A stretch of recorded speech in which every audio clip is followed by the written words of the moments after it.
सुप्रभात दोस्तों। सुबह की इस खिली धूप के साथ आप सभी को एक प्यारी सी गुड मॉर्निंग। मैं रूही बिस्ट आप लोगों का अपने ब्लॉग में एक बार फिर से स्वागत करती हूँ। और ये नज़ारा दिख रहा है आपको मेरे सुंदर से गांव का, जो कि चमोली में है। और यहाँ पे हमारा घर भी आपको दिख रहा होगा। तो मैं गई थी गाँव, जैसे आप लोगों को बताया था, शादी में। और मैं हो चुकी हूँ अब हल्दी के लिए रेडी। और यहाँ पे मामा जी, मौसी लोग, सब भी लोग रेडी हो गए हैं हल्दी के लिए। और मैं सबको कह रही थी कि एक साथ सब लोग फ़ोटो लेते हैं। तो इसके बाद मैंने अपने कुछ फ़ोटोज़ क्लिक करी और फिर हम चले गए हल्दी के लिए।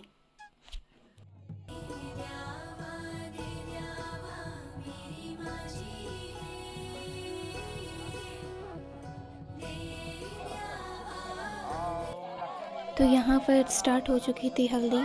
और पंडित जी के बाद सबसे पहले कन्याएं दुल्हन को हल्दी लगाती हैं। तो यहाँ पर एक प्यारी सी बच्ची दुल्हन को हल्दी लगा रही है। और सभी लोगों ने इसके बाद बारी बारी करके हल्दी लगाई थी।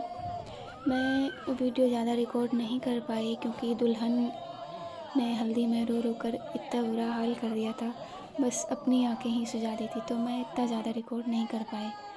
फिर यहाँ पर दुल्हन की दादी हल्दी लगा रही है। इसके बाद सभी लोगों ने, दुल्हन की मम्मी पापा, भाई बहन, जितने भी सारे रिश्तेदार शादी में आए थे, सभी ने एक एक करके दुल्हन को हल्दी लगाई और अपना अपना आशीर्वाद उसे दिया। तो आप लोग पूरी वीडियो देखने के लिए ब्लॉग में कंटिन्यू बने रहिए।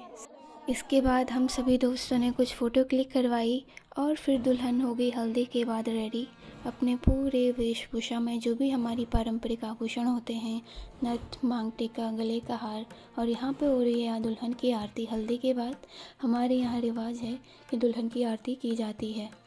तो उसके बाद हम चले गए थे दुल्हन को रेडी करने के लिए, क्योंकि हल्दी के बाद बारात भी आनी थी। और जैसे ही हम रेडी होने के लिए पहुँचे तो हमने सुना बारात भी आ गई है। तो हमने दुल्हन को इतनी जल्दीबाजी में रेडी किया, पर क्या बताएं। लेकिन उसके बावजूद भी हमारी प्यारी सी दुल्हन इतनी सुंदर लग रही थी, आप लोग देख सकते हो, इतना प्यारा सा लुक उसका। और यहाँ पर उसकी कुछ फ़ोटो क्लिक्स करी और फिर हमारे सामने आ गए थे फ़ोटोग्राफ़र, जो कि दुल्हन का फ़ोटो शूट कर रहे थे। और इधर बारात भी पहुँच चुकी थी। और यहाँ पर देखिए दूल्हे के जितने भी दोस्त हैं, यहाँ पर गाना गाकर दुल्हन का स्वागत कर रहे थे।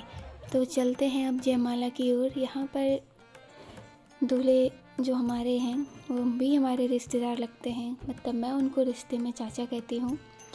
तो वो जयमाला के टाइम पे थोड़ा सा मजाक मस्ती चलती है, सभी को पता है।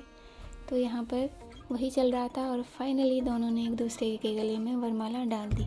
इसके बाद हम चले गए जो आगे की रस्में होती हैं। यहाँ पर लड़की के मम्मी पापा और जो भी सारी रस्में होती हैं वो आगे आप कंटिन्यू देख रहे होंगे। साथ ही जो भी पारंपरिक मांगल गीत हैं उनका भी आप लोग आनंद ले रहे होंगे, आप लोगों को सुनाई दे रहा होगा बैकग्राउंड में। तो यहाँ पर बीच बीच में कुछ हंसी मजाक की रस्में चलती हैं, वो भी चल रही हैं। उसके बाद यहाँ पर दुल्हन का भाई जो है कुछ रस्मों में शामिल होता है, मुझे भी इतना नहीं पता, लेकिन धीरे धीरे वीडियो में आप आगे देखेंगे। और सारी रस्मों के बाद अब शुरू हो गए थे फेरे।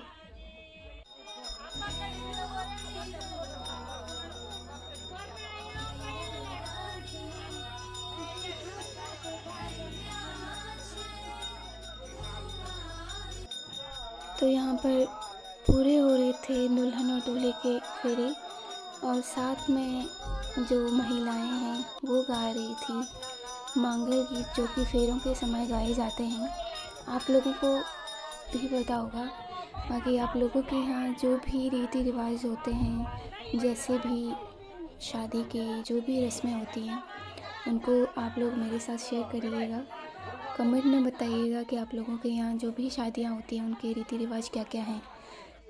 अब इसके बाद आ गई थी जो कि बहुत ही खास रस्म है, सिंदूर दान की। वधू की मांग में सिंदूर भर दीजिए।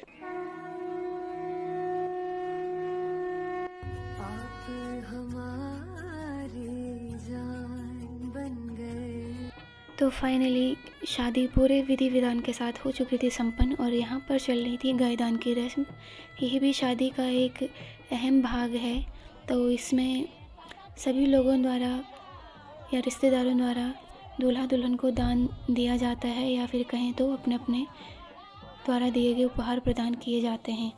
तो उसके बाद हो चुकी थी विदाई, जिसका मैं शूट नहीं कर पाई, और दुल्हन पहुंच चुकी थी यहाँ पर ससुराल, और ससुराल वालों के साथ यहाँ पर चल रहा था फ़ोटोशूट। तो शादी तो हो चुकी थी संपन्न, और अब हम दुल्हन से मिलकर वापस आ गए घर की ओर। आप लोगों को अगर मेरा ब्लॉग पसंद आया होगा तो please like share and subscribe ज़रूर करिएगा। धन्यवाद।